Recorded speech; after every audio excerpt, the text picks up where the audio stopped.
Mommy's Little Gift Part 2. Terry, seemingly relaxed as she drove the big car, tightened her hands on the steering wheel, but smiled when she heard Susan speak to Billy. She was keeping something to herself, something which she had kept from everyone that knew her. Ever since her divorce, she had been alone in her private life. If only she had had a child when she was married. Boy or girl, it made no difference to her. Either way, she would have had someone else in her life. Someone to relieve the loneliness and be there to receive the motherly love she so desperately wanted to bestow on a child. She had tried to push it out of her mind, but it was such an elemental part of her nature that it was always there, no matter how hard she tried to keep herself occupied. She loved little Billy, almost as much as Susan did. But it might have been a bit unseemly to reveal it. Still, she would give him little presents now and then for no particular reason at all. "Don't make such a fuss about it, Susan," she would say. "Who else do I have to spend my money on? Besides, it wasn't all that expensive." But she would feel so good when she later saw Billy wearing a shirt or sweater that she had given him. It was almost as if he was partly her child, too. She drove on, a smile stretching her lips a little as she thought how cute they had made him look. Slowly, an idea began to form in her mind. But it would be a little while longer before she could put it into action, a little less than a month. The streets weren't very busy downtown. There had been a parade in the morning, but the spectators had long since gone their ways to cookouts, visiting relatives, or simply to relax at home for the holiday. But they still had to park almost a block away from the theater. Susan turned to Billy before they got out of the car. "Now, sweetheart, I suppose you're nervous about having to walk a little way to the theater. But remember, dear, the best way to make everyone think you're really a nice little girl is to walk the way Mommy and Aunt Terry have been telling you. And try to keep a nice expression on your face. A little smile is all you need, Nancy, and you'll fool everyone. Understand, darling?" "Yes, Mommy," replied Billy, but he still felt nervous about walking down the street dressed as a girl. When they got out of the car, the two women gave their dresses a ruffling shake to fluff them back up after sitting so crowded together. "Shake your skirts and then smooth them out like Mommy's doing, honey," said his mother. He began to shake the skirt of his dress like she had done. "That's right, darling. That's the way ladies keep their dresses looking nice and pretty." Susan touched his cheek as he smoothed out his skirts. Then she took her daughter's hand and the three of them began walking down the sidewalk towards the theater. The few people they encountered barely gave Billy a second glance, and he began to feel a little relaxed. "I guess Mommy is right," he thought, and smiled a little more. His dress pressed up against his mommy's as they walked close together, making a nice whispering, rustling sound. He liked feeling so girly. His dress and pretty slip felt nice on him, and his pretty dress looked just like Mommy's, too. Auntie stepped up to the ticket lady in the little iron-grilled booth and said, "2 adults and 1 for my little niece, please." The older woman selling the tickets smiled pleasantly down at Billy and gave Auntie the tickets. "Enjoy the show," she said. Only a quarter of the seats were filled, so they had no trouble finding themselves some seats with plenty of empty ones around them. "Now remember to smooth your dress behind you when you sit down, honey," said Mommy in a soft voice as she leaned towards him. He did as she reminded him to, and even in the dim light he could see Mommy smile at him. "That's a good girl," she said, beaming at him. Once again he found himself in the middle between his Mommy and Auntie. He made a big smile and felt really nice, but sort of squirmy in his panties, his lace panties, he thought. This was fun. Mommy put her arm around his shoulders and bent her head to whisper in his ear. "Sweetheart, we kind of fibbed a little bit to you. The first movie isn't really a story about a haunted cottage. Enchanted means the cottage is sort of magical, or maybe has a special spell on it. It's not a scary movie, honey. But the second movie is about Indians. You'll like that one. But I'm sorry we fibbed about the first one, Nancy." "That's okay, Mommy," he replied. "I'll watch it anyway." Susan leaned closer and gave him a little kiss on the cheek. "What a good girl you are for Mommy," she said. He looked up at her with a big smile on his face. The first movie came on and he tried to watch it and follow it. But it was a big people type of movie about love, and after a while he didn't pay much attention to it, but looked at his dress in the darkened theater. It was such a surprise to find out that wearing a dress and slip felt so nice. He wondered if this would be the only time he'd wear one. It sure wasn't something he'd wear when he went fishing. Then he began to wonder what Dad would think about him wearing a dress. He hoped Mommy wouldn't tell him. He thought of the other Nancy, the one he knew in school.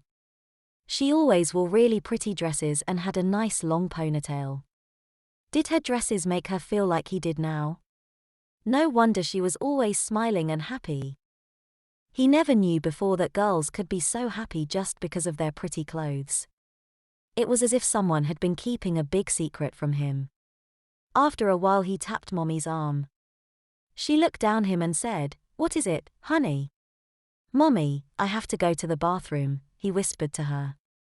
She smiled a little and said, "That's okay, sweetheart. Mommy will go with you to the ladies' room." He was glad she was going with him. He knew he wouldn't be able to walk into a men's room looking like a girl. But he had never been in a ladies' room before, and he would have been a little scared going to one for the first time by himself. Mommy held his hand as they walked up the aisle. As they approached the entrance to the ladies' room, she bent down and whispered into his ear, "Don't forget what Mommy told you about not standing up to pee, Nancy. Just pull your panties down and lift up the back of your dress and slip, dear, and sit down. When you finish, just pull your panties back up and straighten out your slip and dress." "Yes, Mommy," he replied. He felt excited about going into the ladies' room. Once they were inside the restroom, he went to an empty stall and entered it, closing the door behind him. He did as Mommy had told him to do, and soon he was leaving the stall and Mommy stood there waiting for him with a smile on her face. "Let's wash our hands, dear," she said. Another girl about his age was at the vanity washing her hands at one of the sinks. She looked at him in the mirror, but only for a second or two. Then she dried her hands and left. She thought I was a girl, he thought to himself. It was as if he had passed a little test, and it made him feel nice to know a real girl thought he was one, too. Back in their seats again, he began to wonder what other things they might be doing after the movies. Probably they would just go back home, and maybe Auntie would take more pictures. But he knew Mommy wanted him to be her little girl for the rest of the day, so maybe they had something else in mind, too. He wondered why he liked being dressed as a girl. It puzzled him, but he couldn't think of any reason. It just made him feel so nice to look like a girl, Mommy's girl. The first movie ended, and both women dabbed at their eyes with handkerchiefs. "Oh, that was such a beautiful story," said Terry. "But so sad in parts." "Yes," said Susan. "And Robert Young is so considerate and handsome." She looked down at Nancy. "Well, sweetheart, in a few minutes after the intermission is over, the Indian picture will be starting. I hope you'll like it, dear." "Mommy, could I go get some candy before it starts?" he asked. "Of course, sweetheart," she replied. "Open your purse, dear, and Mommy will give you some money for it." "Do you want Mommy to go with you?" "No," he answered, "I think I can do it alone, Mommy." She smiled down at her little girl. Little girls were all the same, she thought. They can't wait to grow up and be young ladies. There were a lot of kids at the candy and popcorn counter. If he hadn't become Mommy's nice girl for the day, he would have pushed his way through ahead of some of the smaller kids. But today he just stood quietly waiting his turn like a nice girl. Eventually, he bought a Hershey bar and a small box of Juju Chews and went back down the aisle to his seat, his little secret making him smile. "Everything okay, darling?" said Mommy, smiling at him. "Yes, Mommy. Everyone thinks I'm a girl now, Mommy," he replied. "You are, sweetheart. You're Mommy's precious little girl today." Isn't it nice, honey? She put her arm around his shoulders. Oh, yes, Mommy. I never knew being a girl could be so nice and so much fun, too. Then Mommy leaned down towards him and said some words that were pure magic to him. If you want to, sweetheart, maybe we can do it again sometime. Oh, yes, Mommy, he said. I really like being your little girl. It makes me feel so nice, and I know it makes you happy, too. Susan looked into his eyes, her own eyes beginning to tear up a little. Oh, yes, dear, she said softly. You'll never know how happy it makes me. She kissed his cheek and then the top of his head and pulled him as close to her as the armrest would allow. Then the lights dimmed and the second movie began. After the movie was over and they were walking back to Auntie's car, he skipped a couple of times on the sidewalk as he held Mommy's hand. His mother looked down at him with a smile. Mommy's little princess seems very happy, she said. Did you like the movie that much? The movie? Oh, yes, it was all right, Mommy. I just feel happy.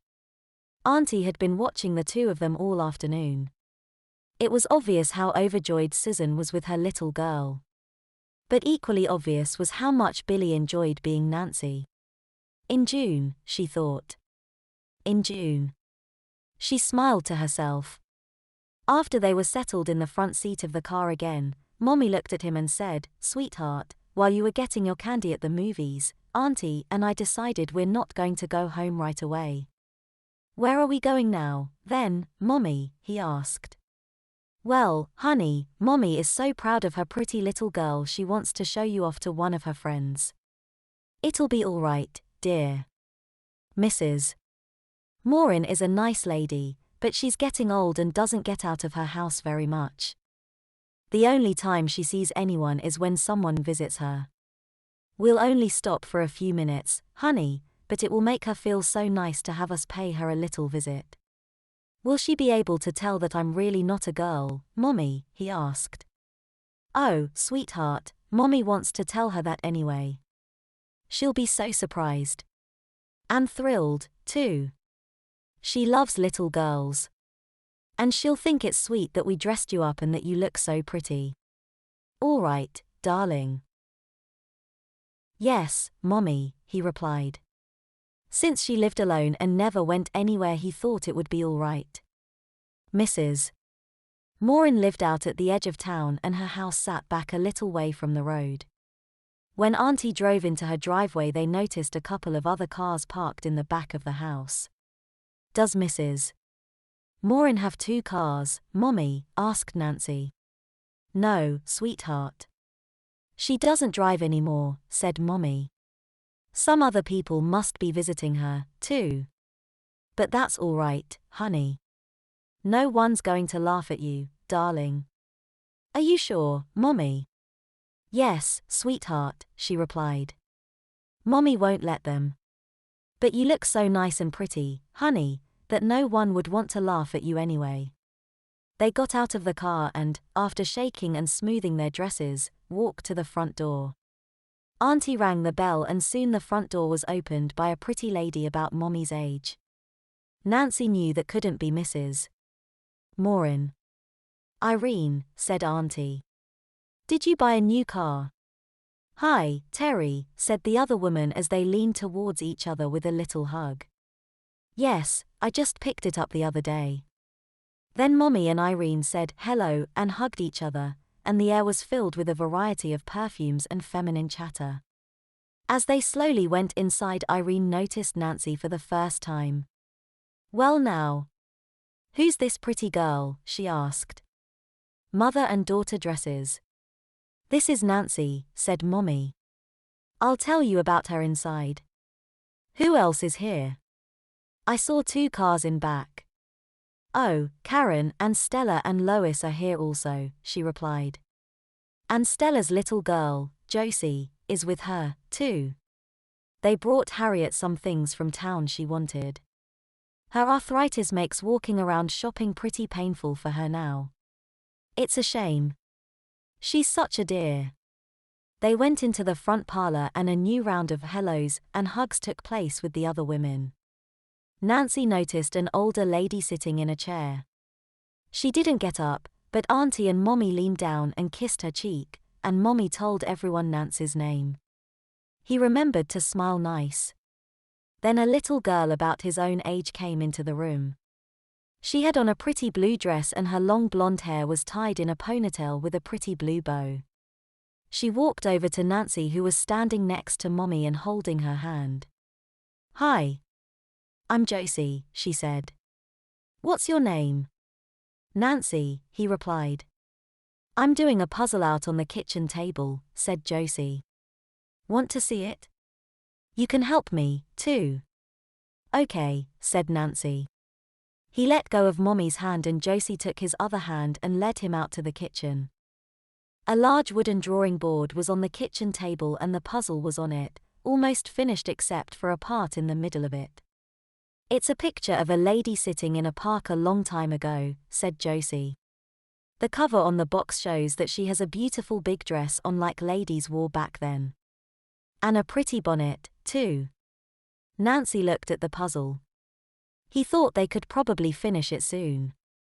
But what he was thinking about most was that Josie seemed to think he was a real girl. He was thrilled. She told him to pull another chair over alongside of hers and they could work on it together. He did and they both sat down, smoothing their dresses behind them. But meanwhile he could hear the ladies talking and laughing in the parlor, though he couldn't see them. After a while he heard Mommy's voice. "Well, it was really Terry's idea," said Mommy. "But I'm so glad she thought of it. I just love the way he looks. And he likes it, too." "Oh, Sue, I think it's wonderful how cute he looks," said Irene. "He looks like a real girl. Not a boy in a dress." The other ladies made similar comments as the conversation was punctuated with giggles and laughter. Then it grew a little quiet and he heard his mommy calling him, and he began to feel very nervous. "My mommy wants me for something," he said to Josie and got up from his chair. "That's okay," said the blonde-haired girl. "I'll go with you." The two of them walked into the parlor and Nancy walked quickly over to Mommy. He tried to keep a little smile on his face, but wished he was back out in the kitchen. The other ladies were all smiling at him though, so maybe it was going to be all right. "Sweetheart, turn around slowly and show the nice ladies your pretty dress," said Mommy. "They all think you look very pretty, dear." He did as she told him to, feeling a little relieved that that was all she wanted. As he turned around, the ladies all made comments to each other about how nice he looked.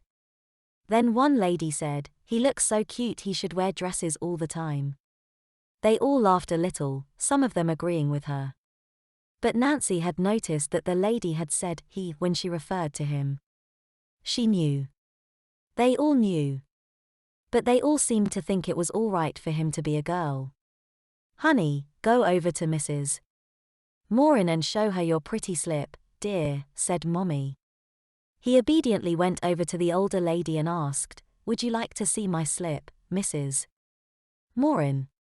"Yes, dear," said Harriet Maureen. She reached over and caressed the side of his face. "My. You make such a pretty girl, dear. Do you like looking pretty?" He blushed when she said that and nodded his head with a big smile on his face. "Mommy says maybe I can be her little girl again sometime. I like it a lot." "Oh, it's so nice to hear a boy say that now and then." "Let me see your slip, darling," said the older woman, and he lifted the hem of his dress up to his waist. "Oh, my. Isn't that a gorgeous petticoat?" said Mrs. Maureen. "Such pretty ribbons and a lovely bow, and all that nice lace.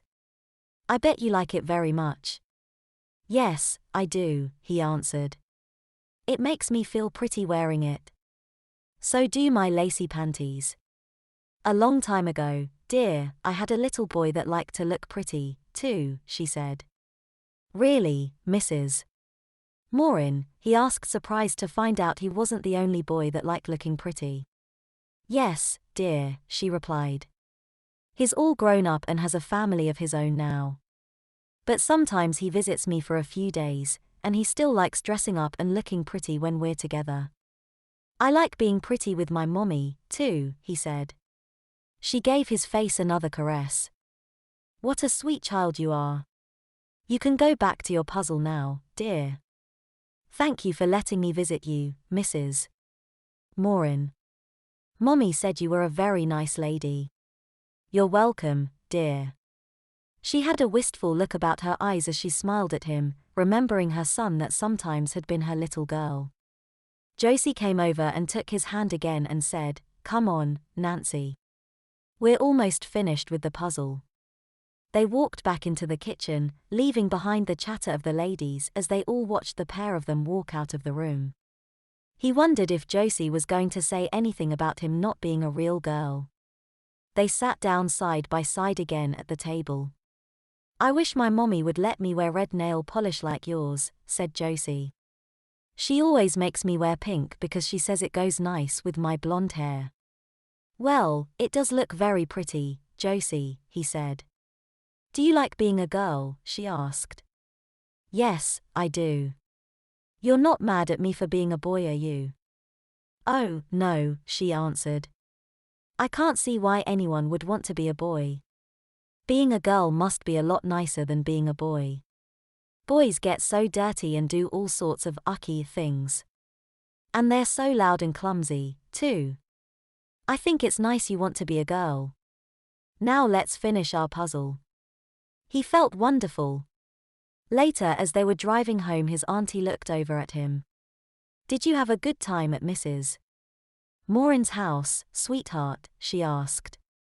"Oh, yes, Auntie," he answered. "She was very nice to me. And Josie and I are friends now, too." His mother and aunt both smiled and looked at each other. It was as if they had discovered gold that afternoon. Well, perhaps not gold, but definitely something precious.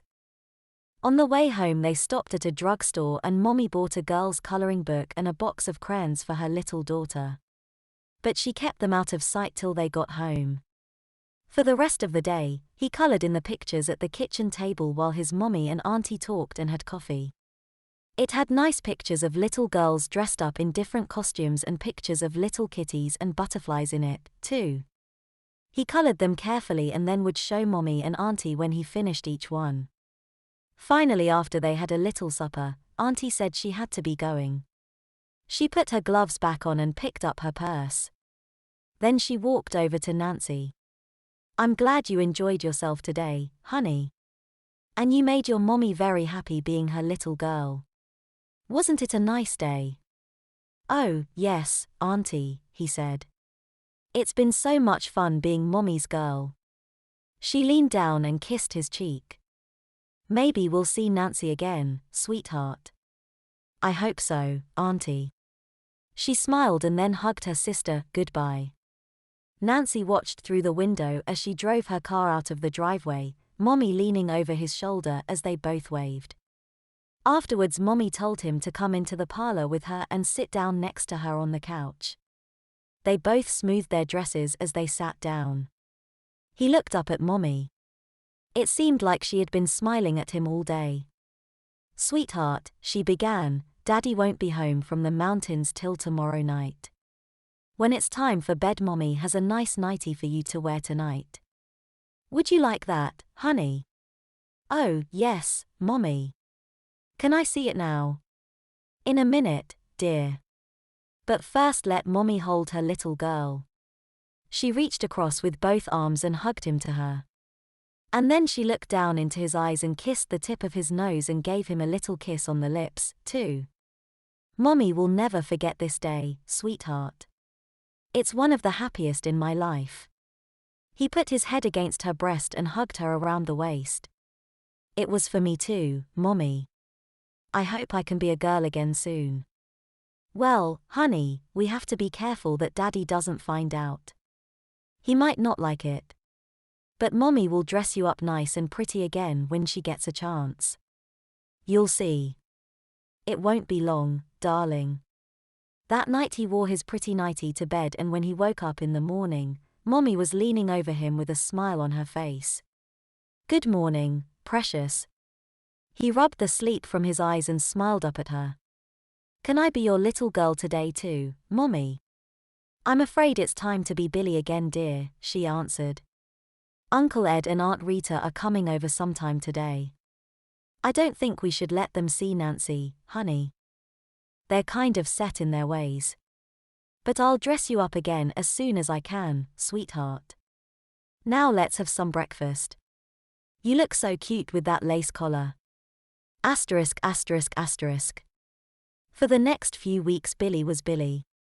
He and Mac explored a new part of the woodlot, and his pals worked with him to make their camp better, too.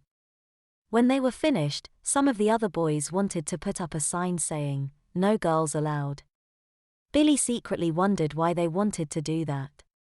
He thought girls were nice now. On the day after he got out of school for the summer, his aunt was visiting Susan again. They called him into the parlor. He went in to see what they wanted, hoping he wouldn't miss much of the TV program he was watching in the living room. "What do you want, Mom?" he asked. "Sweetheart," said his aunt, "how would you like to spend the summer out in the country at my house? There's a nice brook there with lots of trout in it. And you can swim in my pool, too."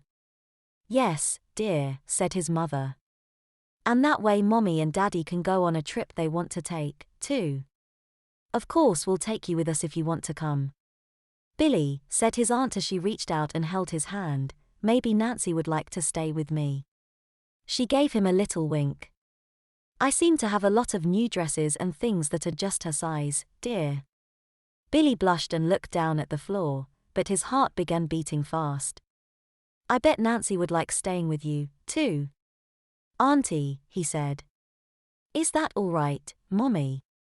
For the next 4 years Billy spent his summers with Auntie, as Nancy. He loved being Nancy all the time, and Auntie taught him so many nice things about being a girl. 6 months before his 13th birthday, Mommy started giving him pills to take with his orange juice in the morning. They told Daddy they were vitamin pills. When his next vacation started, Auntie gave them to him, too. And that was the summer when she taught him to wear a garter belt and nylon stockings. And a training bra, too. "This is the summer you'll start to become a young woman, dear," his auntie had said. "It'll make Mommy so proud of you." He got to wear pretty pumps with 2-inch heels when they went to church on Sundays. He wished the summer would never end. Just before he turned 14, his daddy came home unexpectedly early. His mommy had let him dress up for the afternoon, and when his father saw him that way he went through the roof. "My son dressed like a girl," he yelled. "What in hell is going on here?" No wonder his lost interest in fishing. Nancy began to cry and ran into his room while his mommy tried to calm down Daddy. But it was no use. For the next week they argued over it constantly. It became more and more heated, and one afternoon while they were arguing, Daddy slapped Mommy across the face. After the divorce that followed that incident, Susan sold the house and she and Nancy moved into Auntie's big house out in the country and lived with her. He was hardly ever Billy anymore, and when he did have to dress like a boy he had to wear loose-fitting shirts and sweaters to conceal his growing breasts. When his mother started giving him home schooling instead of sending him to school, he began letting his hair grow long. After a couple of years he had a pretty ponytail, just like the one a little girl named Josie had a long time ago. They were still good friends, but didn't see each other very often. One day, Susan and Terry were sitting outside having a cool drink.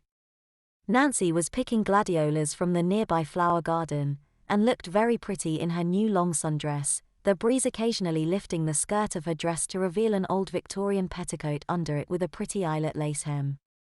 Mommy had bought it for him at an antique clothing shop. "Terry," said Susan, "remember one day a few years ago I told you I'd never get all the things I wanted in this life?" "Oh, yes," replied Terry, smiling. That was the day Billy first became Nancy. "Why do you ask?" "Well, it looks like I was wrong," said Susan as she watched her daughter picking flowers. "I have everything now, including a beautiful daughter." Terry smiled at her sister. Well, just in case you're wondering, I have, too. It looks like happiness is here for all of us now, for you, for me, and for Nancy, too. Isn't she turning into such a lovely, graceful young woman? At that moment, Nancy, finished in the garden, was walking towards them, the long-stemmed gladiolas cradled in her left arm, the summer breeze again lifting her dress and petticoat. She was smiling at them. Yes, said Susan. Everything's just the way it should be.